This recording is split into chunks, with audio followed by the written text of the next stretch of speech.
దేవునికి స్తోత్రం. ప్రియమైన సహోదర సహోదరులకు శుభాభివందనములు. ఈరోజు దేని వాగ్దానం కీర్తన 119 అధ్యాయం 105 వచనం. నీ వాక్యము నా పాదములకు దీపమును, నా త్రోవకు వెలుగునై ఉన్నది. చూడండి, దేవుని యొక్క వాక్యము ప్రతి సమస్యను పరిష్కరిస్తుంది. దేవుని యొక్క వాక్యము గొడ్డలి వంటిది. మీ యొక్క జీవితంలో మరి సమస్యలనే చెట్లు మీరు ఎన్నో ఇప్పటి వరకు కలిగి ఉండొచ్చు. అయితే మీ యొద్ద వాక్యం అనే గొడ్డలి ఉన్నట్టయితే ఆ యొక్క సమస్యలనే చెట్లను మీరు ఆ వాక్యముతో నరికివేయగలుగుతారు. ఒకవేళ వాక్యం అనే గొడ్డలి మీకు లేకపోతే మీ యొక్క సమస్యలు మహావృక్షంలాగా మారిపోతాయి. కనుక మీ యొక్క జీవితంలో మీరు ప్రతిరోజు దేవుని యొక్క వాక్యాన్ని ధ్యానిస్తూ ఉండండి. దేవుని యొక్క వాక్యము మరి మీకు ఒక దీపములాగా ఉండి మీ జీవితాన్ని అది ఎంతో గొప్పగా వెలిగిస్తుంది. కనుక దేవుని యొక్క వాక్యాన్ని ఎవరైతే దీవారాత్రము ధ్యానిస్తారో వారు ధన్యులు. దేవుని యొక్క వాక్యాన్ని మీ హృదయమందు ఉంచుకొనండి.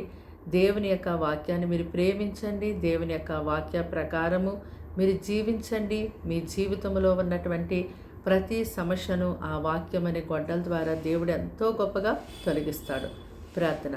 దేవానికి వందనాలు, స్తోత్రాలు, స్తుతులు చెల్లిస్తాం తండ్రి. మాటలు వింటున్న నీ బిడ్డల్ని మీ రక్తంతో కడిగి ముట్టి స్వస్థపరచండి, బలపరచండి. వారి ఇంటి వారికి నీ గొప్ప రక్షణ ఇవ్వండి. వారింట్లో ఉన్నటువంటి ప్రతి ఒక్క శోధనను జయించే అయ్యా వాక్యాన్ని వారు కలిగి ఉండేలాగా సహాయం చేయండి. కోర్టు కేసు నుంచి విడిపించండి. ఉద్యోగాలు దయచేయండి. చదువుల్లో సహాయం చేయండి. ఎగ్జామ్స్లో కృప చూపించండి. ఇంటర్వ్యూస్లో మరి సక్సెస్గా వారు తండ్రి సెలెక్ట్ అయ్యేలాగా సహాయం చేయండి ప్రభా.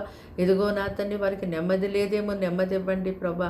అయ్యా సంతానం లేని వారికి సంతానం ఇవ్వండి. ఎవరికి ఏది అవసరమో కలిగి ఉంటున్నారో ఈ లోక జనులు వారికి మీరు సహాయం చేయమని వేడుకుంటున్నాం తండ్రి. ముఖ్యంగా అందరికీ మంచి ఆరోగ్యాన్ని మనం అడుగుచున్నాం. నీ యందు భయభక్తులు వారికి కలిగి జీవించలాగున సహాయం చేయమని దీవించి దినమంతా ఆశీర్వదించి వారి కాపుదలు ఇచ్చి నడిపించమని, కీడు శోధన పని తప్పించమని యేసుక్రీస్తు నామములో ప్రార్థన సమర్పించి వేడుకుంటున్నాం తండ్రి.